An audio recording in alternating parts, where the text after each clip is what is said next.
Приветствую, доброго времени суток всем, кто меня видит и слышит. С вами, как всегда, Гарги.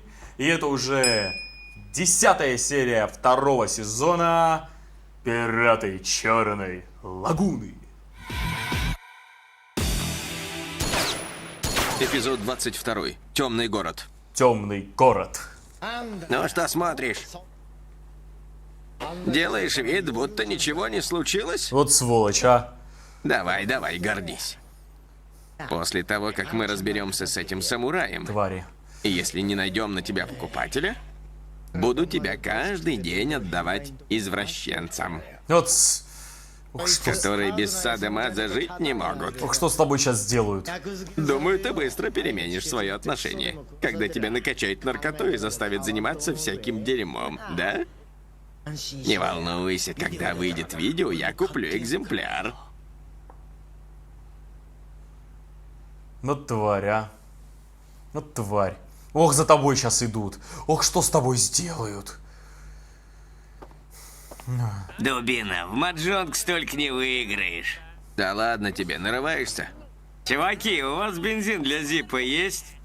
Кстати, вы слышали, кто-то магазин грабанул в Син-Окуба. Ну да, за ним иранец с ножом погнался. Билет. И его арестовали.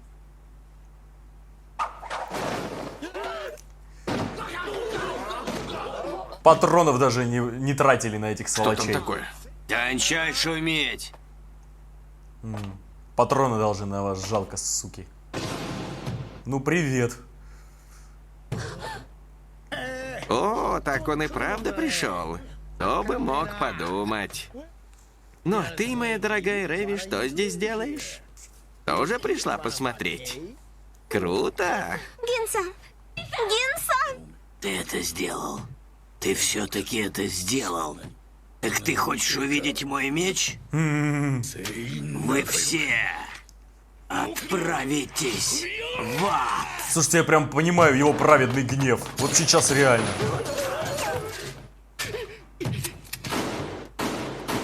Это что? Подождите. Убей их всех, малыш! А, это был дробовик. Я думал, это была двухстволка. А, там двухстволка, что ли, у них? Да, у них двухстволка. И мне показалось, там один выстрелил трижды из двухстволки. Смотри-ка, нет. такой драки я еще не видел. Не прятаться. Мужики вы или нет? А, нет, дробовики тоже есть. Вперед, вперед. Ну это больная сволочь. Только тут побольнее у них против него. Страйк. Они твои!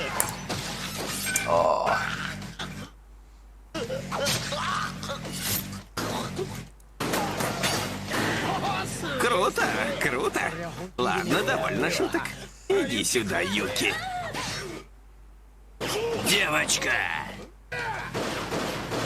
Ну, догони меня.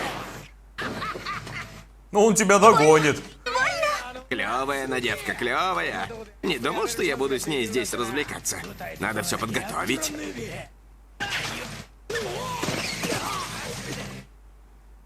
Рок. Черт, кто это сделал? Рок. Где он? Моющая жидкость? Эй, Ху-ху-ху. Страйк. Я впервые Рока вижу, что он кого-то избил.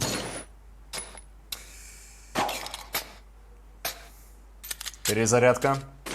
Вперед. Стой, стой, стой. Сдаюсь. Замочи. Сдам. Сдашь? Что ты мне сдашь? Я не говорить по... Ты мне что-то дашь? Ну, давай. Что за хрень ты несешь, а? Правда. Сдам. Хватит вякать, козел. Классно. Даешь мне, что обещал или нет? Ну уже. Эй, Джумба, игра окончена. Джамбо. Ну, мы тут Я понял. нафигачили. Осталось только стекла протереть. Давай разделимся и поищем принцессу и этого козла. Обойдем по коридору и встречаемся у бассейна, окей? Увидишь Рока, бери его с собой. Если повезет, он уже с принцессой. Давай, удачи, коллега. Коллега. Ишь, гордый какой. Ну, Ну да ладно. Не повезло вам, бедняги. нет, не повезло. Никто из вас не выйдет отсюда живым. Помянем. Никто. Это адский отель. Бегите отсюда, а то Бугимен заберет вас. Бугимен. Классная отсылка. Отлично. Отстреливаем зайчиков. Пора жить вечно, Бэби. Пора жить вечно, бэби.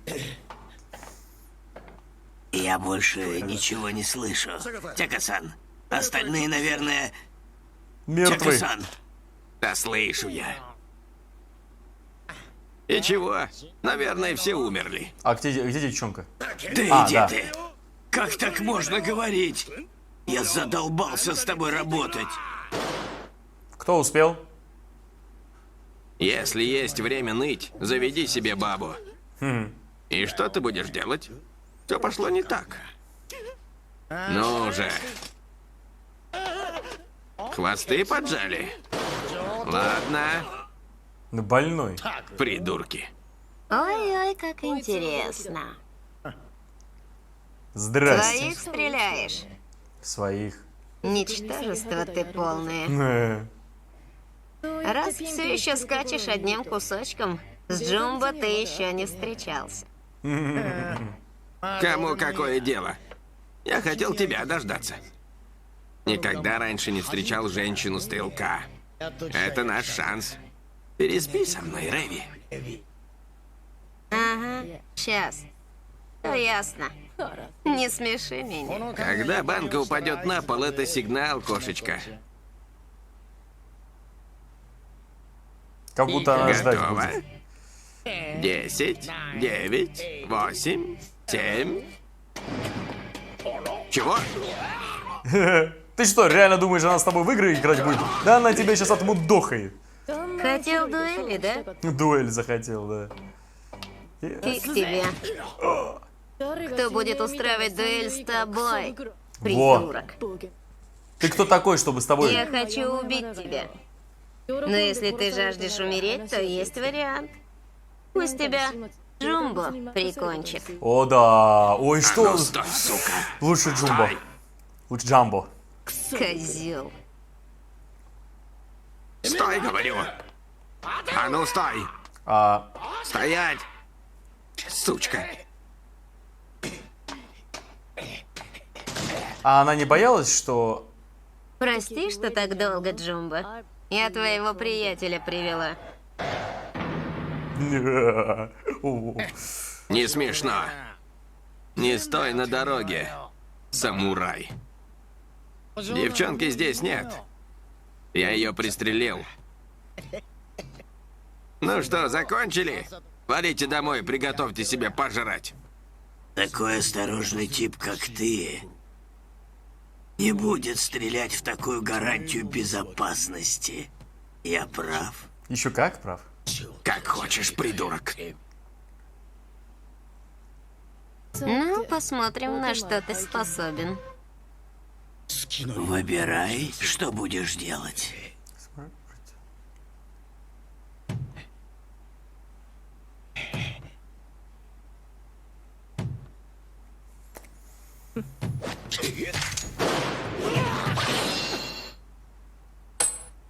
Он что, сейчас разрубил пулю? Он разрубил сейчас пулю? Гензи разрубил пулю.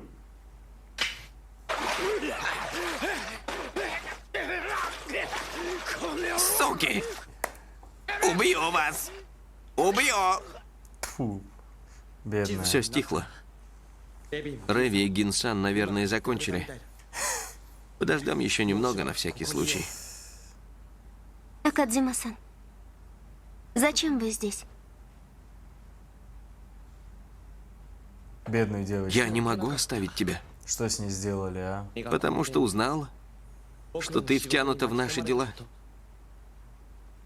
Ясно. Ты не знал. Да. Ты сказал, что меня втянули. Это не так, Акадзима-сан. Нет? Я в центре этого. И потому ты мой враг. Пираты Черной лагуны. Интересно. Я очень хочу послушать ее. Я повторю. Ты мой враг. Юкио, в чем дело? Экадзима-сан, я наследница Восемины в 14-м поколении. И? Сейчас во всех смыслах я главная во всем клане Восемины. Меня никто не втягивал. В 14. Я в центре всего. И значит, ты мой враг. Ты? Ты знала, что здесь такое, и все равно пошла? Ты же видела, у них полно зла и нет ни капли чести. Эти люди готовы предавать и убивать друг друга. Ну. Так. А вот и наш советский спецназ.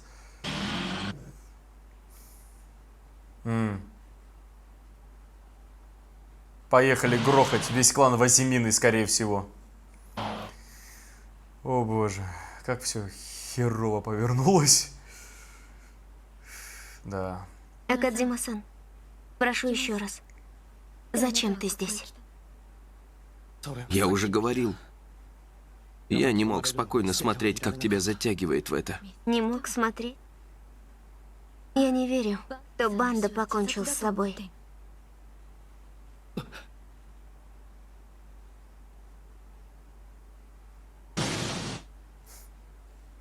Ты там, наверное, был, Ой, твою мать, как она... когда семья на грани уничтожения более сильными, когда надо противостоять превосходящим силам врага.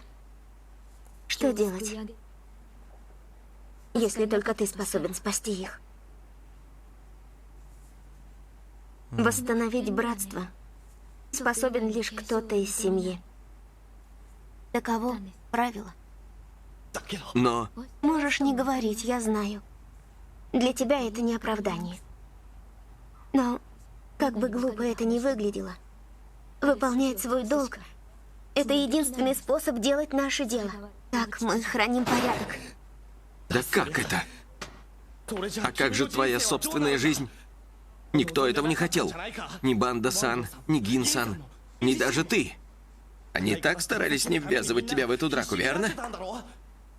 Не подставлять тебя.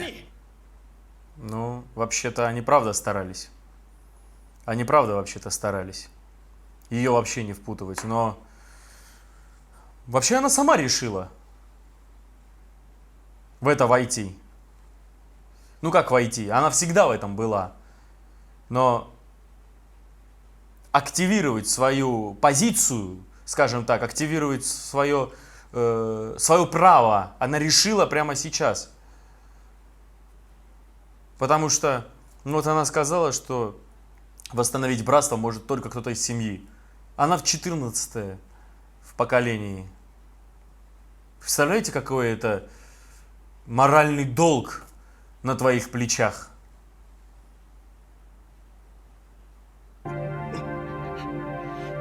Между прочим, мне это напоминает,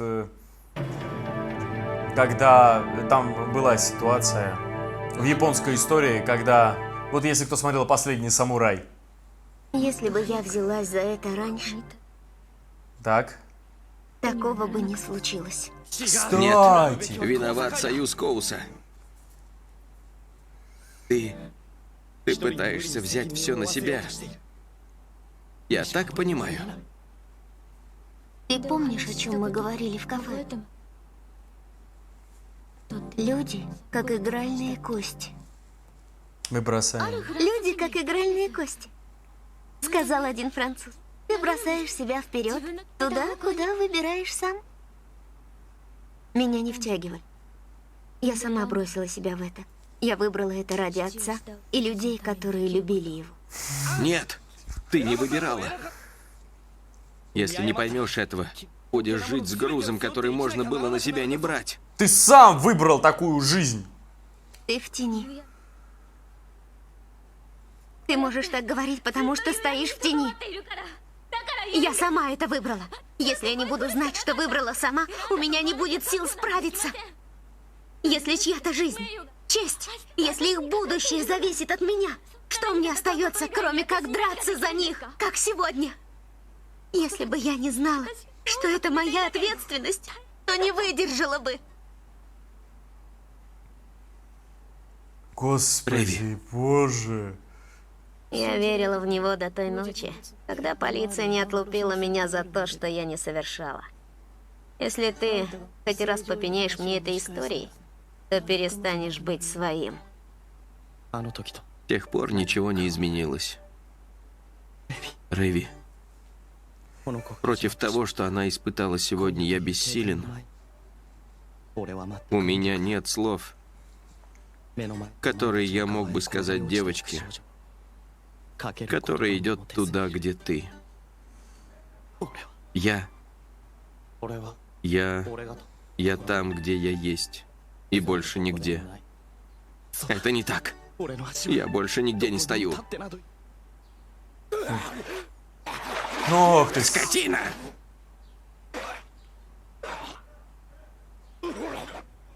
Ты чудовище! Он? Да, а Для ты? тебя это легкая смерть. Задохнуться просто? Но большего ты не стоишь. От меча. За все, что случилось, за весь ужас и боль, отвечаю я. Я решила, что если это спасет всех, спасет Гина, я отвечу за все. Юкио, не надо.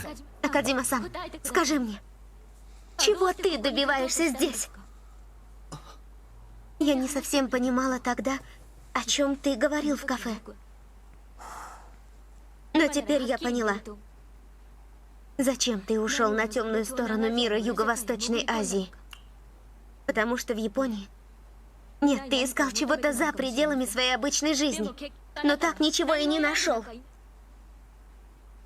Ты не вернулся под солнце светлой стороны и не ушел в ночь темной. Ты мечешься между ними. Нет. Ты сказал, что хотел спасти меня. Так спасай меня. Спаси клан Васимины, Ина, всех остальных.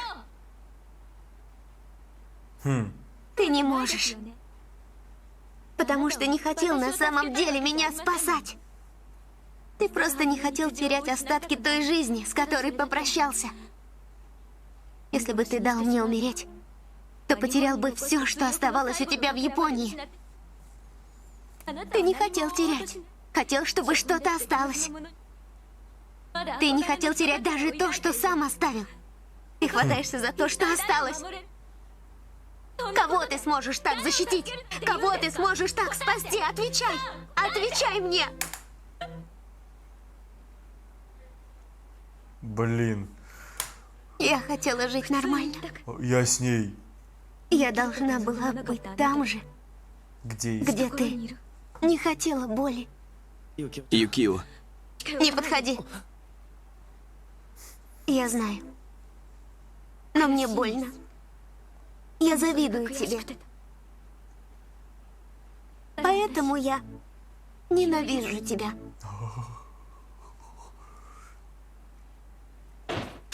Недостоин смерти от пули и от меча. Подожди. Ты сделал нечто удивительное. Пуля, Бэби. Ты разрубил пулю. Покажешь мне еще раз? Пожалуйста. Не злись. Я должник твой и переводчика. Не стоит это терять. Если тебе повезет, вернее, если тебе не повезет, у тебя будет шанс. Если не повезет. Вернее, если не повезет. Типа, не надо со мной драться. Юкио, Разошлись. Спасибо большое за сегодня. Но я надеюсь, что мы больше не встретимся. Рок еще не вернулся в номер. Где же он шляется? Да пусть. Работы для него пока нет. Штурм клана Васимины начнется в 7:50. Генеральное сражение. Уничтожить все известные штабы, офисы и укрытия 2 отрядами. Штурмовики выехали. Мы должны уничтожить силы Восемины одним ударом. Уф. Покажите японцам, как надо воевать. Покажите японцам, как надо воевать. Да, в русско-японскую войну, между прочим, Япония победила. Но это было когда? Это было еще до Первой мировой войны вообще. Если правильно... Да, правильно помню. Да, Рок, мягко говоря, стоит на распутье. Смотрите, он в тени. Он в тени, он был в тени. Это было круто. Ох, это было сейчас круто. Так. Ну, честно, я ожидала здесь крутого экшена. Между прочим, сразу хочу сказать, вот то, что... как ее, господи, Реви, Реви называет Гензи Джумбо. Если честно, я немного не понимаю отсылку. Джумбо не знаю, но зато я знаю отсылку к Джамбо. Джамбо, это знаете какая тема? Был такой старый гонконгский боевик, и там наемный убийца, и за ним охотится полицейский, детектив. Там у наемного убийцы однажды из-за перестрелки, там такое случилось, что из-за перестрелки женщина потеряла зрение, и она классно пела, и, короче, он теперь о ней заботится. И такая тема была, что этот полицейский пришел к ним в дом, и они друг на друга наставили пистолеты. И там Джумбо, господи, какой Джумбо, и там девушка не видит, что там они друг на друга пистолеты наставили. Ты его знаешь? Он всегда был Микки Маус, а я Дамбо. Вы так и называли друг друга? Вот мне кажется, это отсылка к этому боевику. Я очень надеюсь, что это правда так. Так. Тварь приняла смерть. Руки отрубили. Между прочим, вот очень символично его грохнули. Ему отрубили руки. Именно отрубили руки, как вору. Как человека без чести. И утопили. И не удостоили его ни смерти от пули. Кто будет устраивать дуэль с тобой, придурок? Ни смерти от меча. Но большего ты не стоишь. То есть он даже не воин. Он даже не человек. Ниже своего достоинства убивать, как убивают воинов. Прямо давай устроим дуэль и вся фигня. А Реви такая, на, ты кто такой, чтобы я с тобой дуэль устраивала? Ты вообще кто? И Гензи утопил его, как последнюю треску. Вот очень красиво. Кстати, он разрубил пулю. Офигенная сцена. Я думал, что разрубление пуль впервые было употреблено в этом фильме «Росомаха. Начало», где там Дэдпул разрубил пулю. Я думал, это сперва оттуда пришло, а оказывается нет. Оказывается, отсюда. Где еще пулю разрубали? Я не знаю. Я знаю просто, может быть, создатели «Звездных войн» посмотрели, где они там. Но это было реально эпично и красиво. Потому что, ну, во-первых, здесь это было очень эффектно, потому что я отсюда этого не ожидал. Ну и, короче, финальный разговор Юкио и Рока. Между прочим, мы потихоньку подходим к финалу такой эмоциональной борьбы Рока с самим Рока, я имею в виду Рока, с самим собой. Вся его история потихоньку подходит к моменту. Что он оставил в Японии? А что он пытался найти? А что он пытался добиться этим? Вот это очень интересно. Реви снова, Юкио взяла на себя ответственность.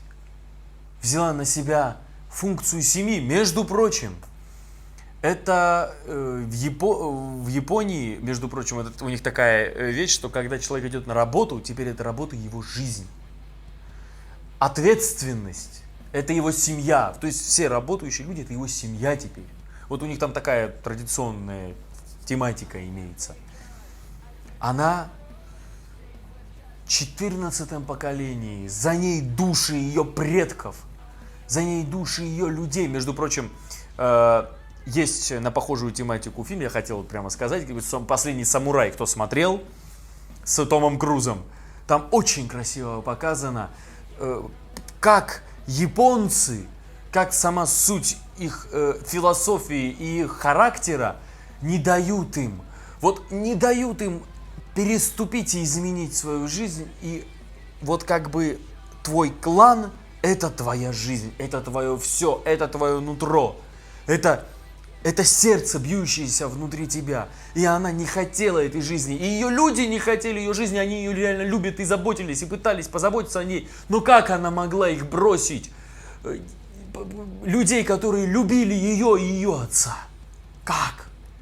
И как она сказала, если бы я вступилась бы в это раньше, ничего бы не случилось. Эти ее ребята не обратились бы к русским. Ее клан снова получил бы статус полноценного клана. Если бы она вошла бы в ситуацию раньше, всей этой бойни, всего этого каши-малаши можно было бы реально избежать. Они снова стали бы сильными, снова бы окружились бы вокруг одного человека, и было бы ради чего драться. Капец. Красиво, мощно, элегантно это объяснили. И при этом Рок увидел... Знаете, Рок в чем дело? Вообще весь этот сезон очень интересен для Рока, потому что Рок пытается все время спасти заблудших людей, потому что он сам заблудший. Он пытался...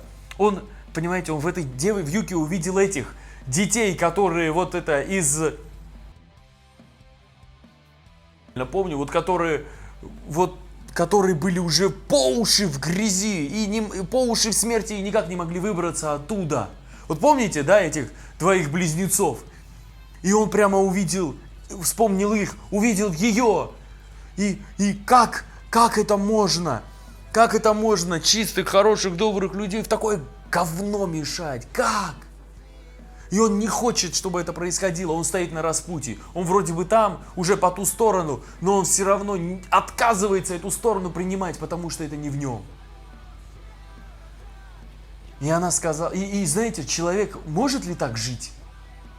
Юкио сказала, что ты так живешь, я тебя завидую.